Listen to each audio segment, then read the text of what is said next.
Salut l'équipe, j'espère que vous allez bien. Aujourd'hui, je vous fais une rapide vidéo sur la technique la plus importante à apprendre à maîtriser et la première qu'on vous apprendra également quand vous démarrez ce business, c'est comment inviter. Comment inviter quelqu'un à assister à une travel party, comment inviter quelqu'un à regarder une vidéo de présentation, donc comment faire pour amener des gens devant une présentation, peu importe le type de support que vous voulez utiliser. Donc ça, c'est très important. Alors, il n'y a pas de discours type. Chacun va faire en fonction de sa personnalité, de son style, de l'affinité que vous allez avoir avec les personnes en face de vous, etc. Par contre, il y a quand même des règles très importantes à respecter si vous voulez vraiment réussir et avoir un taux de réussite beaucoup plus important. Certaines règles très primordiales. Et la première et la plus importante, c'est inviter, ce n'est pas présenter. Inviter, ce n'est pas présenter. L'erreur que font beaucoup de personnes quand elles démarrent, et je l'ai fait moi aussi également, ne vous inquiétez pas, c'est quand on commence à dire j'aimerais te montrer un truc, c'est un truc de voyage, c'est un truc business, c'est un truc qui va te changer la vie, et vous commencez à raconter tout le truc, et la personne, en général, les gens, vous allez avoir beaucoup de mal à les ramener aux présentations. Pourquoi? Parce que les gens préjugent, ok? Et en général, c'est négatif. Les gens vont avoir l'impression d'avoir tout compris avant même de voir l'info, alors qu'en général, c'est vraiment pas du tout le cas. Ou alors, ça va leur rappeler un truc qu'ils vont penser, oh, ça me rappelle ce truc que j'ai connu une fois. Alors, déjà, ils y connaissent pas forcément grand-chose, mais ils ont cru avoir compris une idée. Donc, les gens vont se mettre à préjuger. Et je vais vous donner un exemple simple. C'est comme si vous invitez un ami à vous à vous rejoindre, à aller voir un film au cinéma et que moi, je sais pas, Caroline, c'est ma copine et j'appelle Caro et je lui dis salut, ce soir, tu veux venir au cinéma avec moi? Il y a ce film qui s'appelle Titanic. L'acteur principal, il s'appelle Leonardo DiCaprio. Il va prendre un bateau de croisière, il va tomber amoureux de cette fille-là qui est riche. À un moment donné, le bateau, il va rentrer dans un iceberg. Le bateau, il va couler. Donc, lui, il va mourir noyé. Elle va être triste toute sa vie. Est-ce que tu veux venir voir le film avec moi? Qu'est-ce qui va se passer là? Elle aura eu déjà l'impression d'avoir vu le film entier avant même d'avoir le film. Et c'est exactement pareil. C'est comme si je disais à un pote, ce soir, il y a Classico, là, il y a Barça Real. Est-ce que tu viens voir le match avec moi? Le résultat final, c'est 2-0. Alors, tu viens? Il aura déjà l'impression d'avoir vu tout le match. C'est exactement pareil quand vous invitez quelqu'un à assister à une présentation. Inviter, ce n'est pas présenter. Donc, vous l'invitez à assister à quelque chose, vous lui faites comprendre que vous avez quelque chose à partager avec eux, mais vous ne lui dites pas ce que c'est dans votre intérêt. La deuxième chose importante, c'est inviter pour le jour même.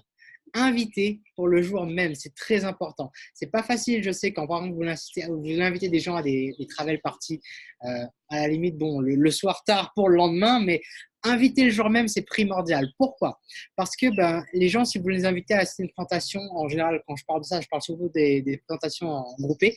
Si vous les invitez à des présentations 3 jours plus tard, en 3 jours, ils vont trouver un truc beaucoup plus important que ce que vous leur avez dit. Sachant qu'en plus, ils ne sont pas censés savoir ce qu'ils vont voir, ils ne vont pas forcément faire une grosse histoire. Donc, si on leur invite à un truc plus important, ils vont vous lâcher à tous les coups. Donc, invitez le jour même. Faites en sorte que la personne, vous lui demandez si elle est dispo. Si elle est dispo, voilà, il y a ce truc, machin, bla. Et vous l'investissez pour le jour J. Si vous ne faites pas ça, vous perdez votre temps, croyez-moi. Voilà, donc ça, c'est deuxième chose. Troisième chose, soyez enthousiaste. Soyez enthousiaste. Quand vous appelez quelqu'un pour l'inviter à regarder une présentation, parce que moi, je recommande souvent de faire par téléphone. Pourquoi? Si vous faites ça par texto, ça marche également. Si ça marche pour vous, continuez. Mais par texto, on ne sent pas forcément l'énergie de quelqu'un, à part que vous bombardez de smileys, etc. Et voilà, on ne sent pas forcément l'énergie et surtout on n'a pas la personne en face de nous et cette personne pourra nous répondre quand elle aura envie. Des fois, ils vont vous répondre 10 minutes plus tard, des fois, ils vont vous répondre 3 jours plus tard. À quel point c'est frustrant. Okay. Alors que quand vous avez quelqu'un au bout du fil, vous avez votre réponse tout de suite.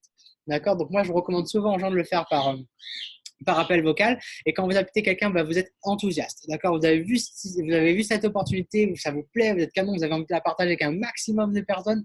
Faites comprendre à cette personne que vous êtes enthousiaste à propos de ce truc. Pourquoi? Parce que votre enthousiasme deviendra leur enthousiasme. D'autant plus qu'ils ne sauront même pas de quoi il va s'agir. Si vous leur parlez comme ça, avec cette intonation, et que vous leur dites j'ai un truc super à te présenter, est-ce que tu peux me rejoindre telle heure, tel endroit, il faut vraiment que tu vois ça, c'est extraordinaire.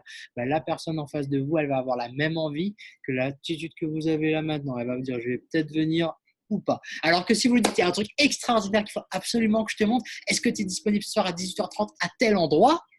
Elle va se dire, mais qu'est-ce que c'est? Qu'est-ce qui se passe? Vous voyez ce que je veux dire? Donc, votre enthousiasme deviendra leur enthousiasme. C'est très important. Deuxième chose, soyez toujours dans le rush. Soyez toujours dans le rush. Pourquoi? Comme on l'a dit, inviter, ce n'est pas présenter. Donc, on veut faire en sorte de lâcher le moins d'infos possible, mais limite même pas du tout. D'accord? Et plus vous allez parler au téléphone, plus la personne va vous poser des questions sur ce que c'est. Donc, on veut vraiment faire comprendre à la personne que j'ai pas le temps, tu es dispo ou pas, point barre. D'accord? Donc, quand vous commencez la conversation, moi, ce que je fais, c'est dis-moi rapidement, rapidement. Ok, après, à vous de voir si ça vous plaît ou pas. Faites comme vous voulez. Faites-lui comprendre que vous êtes à la bourre, vous êtes à la course. Écoute, je peux pas trop te parler, j'ai pas beaucoup de temps, mais dis-moi rapidement, est-ce que tu peux? Voilà. Donc, faire comprendre que vous n'avez pas beaucoup de temps de lui parler au téléphone là maintenant. D'accord? Au moins, ça évitera toute conversation. Et si la personne vous et donc quand vous dites à la personne, je ne sais pas, si par exemple vous voulez lui présenter une vidéo de présentation et que vous dites, dis-moi rapidement, est-ce que tu serais disponible ce soir? Il y a un truc super qu'il faut absolument que je te montre. Est-ce que je peux passer chez toi en fin de journée? Si la personne vous dit non, je ne peux pas ce soir, ok, pas de souci, on se recontacte plus tard. Boum, vous raccrochez. Cette personne, elle passe dans votre liste de personnes à rappeler demain ou après-demain. Si la personne vous dit oui, je suis dispo, mais qu'est-ce que c'est? Et là c'est l'une des premières, l'une des questions les plus difficiles au début. Parce que quand on nous pose une question, on a envie de répondre, c'est bizarre. Et moi, ce que je fais, c'est que je leur dis, écoute, je ne peux pas te montrer, c'est totalement visuel. Est-ce que tu es dispo ou pas? Lui faire comprendre que ce que vous voulez lui partager, c'est visuel et vous ne pouvez pas le faire par téléphone, et ben, ça lui fait comprendre qu'il faut que vous soyez ensemble physiquement, d'accord? Et surtout, retournez là, quand vous dites ça, retournez toujours en reposant tout de suite la question derrière. N'allez pas juste dire, écoute, c'est 100% visuel. Et vous attendez que la personne vous repose une question. Non, vous dites, écoute, c'est totalement visuel. Est-ce que tu es dispo ou pas?